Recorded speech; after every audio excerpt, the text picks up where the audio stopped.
planet's blowing up. We've all got to get it on a big spaceship. Yeah. And you're only allowed to take one Black Sabbath album with you. Which one is it and why? That's not fair. It's easy and it's hard because I'm a super Dio fan. I can't take all fucking albums with me. Okay. Black Sabbath would be Parrot. It have to be Parrot. Oh, right.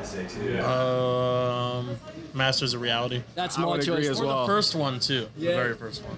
I would take Sabotage. Something about the vibe on that record. It's cool. I mean, they're all cool, but something about that one. Maybe Symptom of the Universe. I don't know. It's a hard choice. It's non-stop badassery. The first Sabbath record I got was the old kind of greatest hits.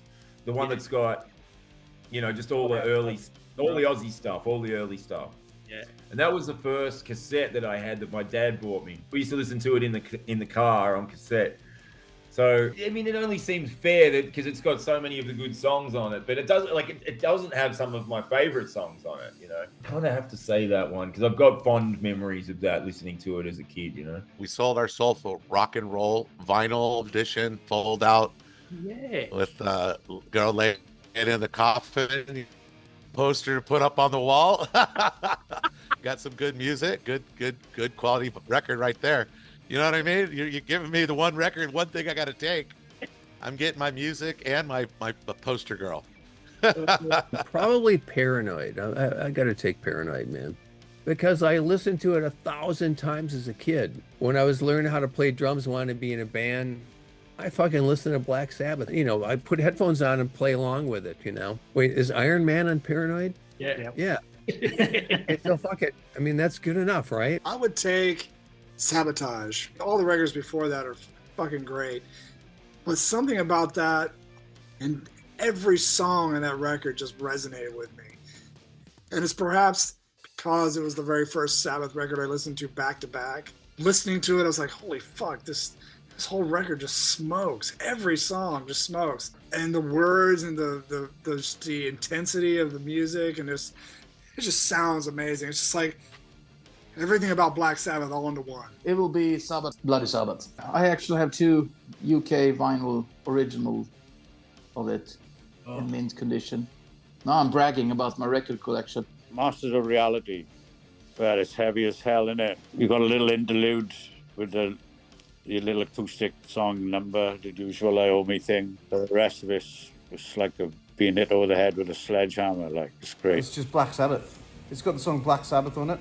I don't know. I think just because that's the first one, that's the pioneering. That's where it started. I would say Sabotage.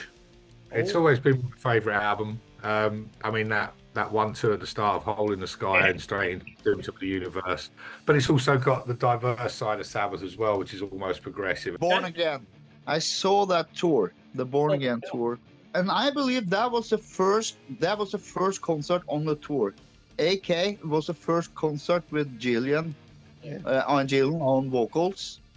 It was in a place called Drammen, just outside of Oslo.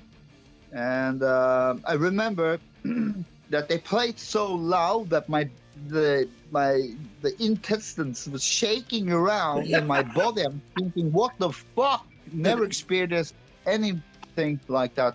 Not even after, actually. So that must been, I was at the front, but still. And something really cool, like Jill had his hair over his face, and the microphone was coming into his hair, so you can just see half of the microphone. And that album, he's just screaming his fucking head off the whole fucking time. I just couldn't fucking believe it. Like, wow, blew me completely away, especially since Dio, had previously played.